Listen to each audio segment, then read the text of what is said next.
8ஆம் அதிபதி ஆட்சி உச்சம் பெற்றிருந்தாலும் 3ல் இருந்தாலும் 1, 4, 7, 10ங்கிற கேந்திர பலம் பெற்றிருந்தாலும் இந்த மாதிரியான பலம்ங்கிற விஷயம் ஏதாவது ஒரு வகையில் இருந்தால், அல்லது அந்த நீச்சமான சந்திரன் இது சனி பகவான் ஏதாவது ஒரு ரூபத்தில் நீச்ச பங்கமாய் ராஜயோகம் பெற்றிருந்தால் இதெல்லாம் ஆயுளை குறிக்கும். ஸோ நீங்கள் சொன்ன ஒரே ஒரு விஷயம், கன்னி லக்னம் 8ல் செவ்வாய் அப்படின்னு சொன்னதுனாலேயே, இது 8ல் சனின்னு சொன்னதுனாலே உங்களுக்கு ஆயுள் பங்கம்லாம் கிடையாது. தீர்க்கமான ஆயுள் உண்டு.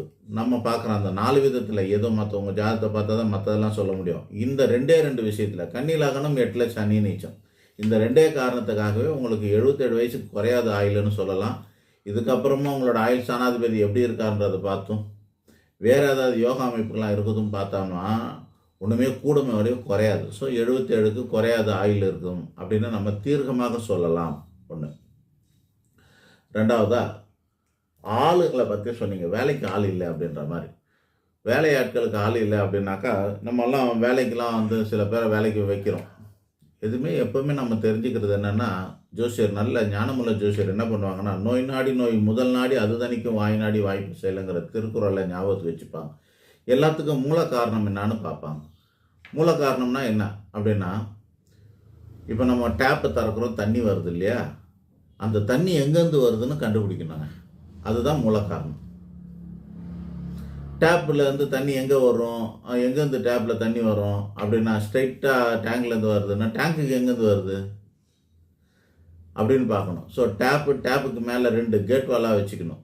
அது என்ன அப்படின்னாக்கா, ஒன்று புக்தி, அதுக்கு மேலே இருக்கக்கூடியது தசா.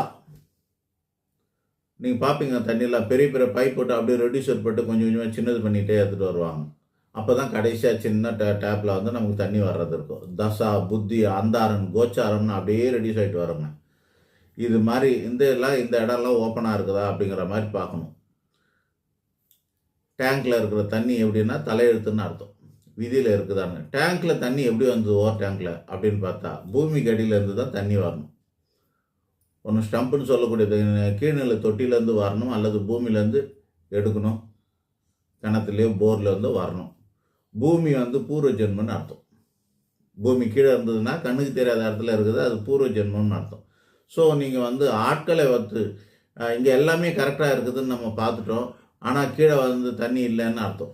பூமியிலேயே தண்ணி இல்லை, போரை நீங்கள் சரி பண்ணணும்னு அர்த்தமாக இருக்கும். கரெக்டாக? அது மாதிரி பூர்வ ஜென்மத்தை ஆராய்ச்சி செய்கிற அளவுக்கு இருந்தானா ஒருத்தருக்கு ஞானம் இருக்குமேனா அவரே சிறந்த ஜோசியராக இருப்பார். வேலை ஆள் கிடைக்கலன்னா என்ன அர்த்தம் அப்படின்னா, இப்போ சனி நீச்சம்னு சொல்லியிருக்கோம்ல, அப்பயே தெரிஞ்சு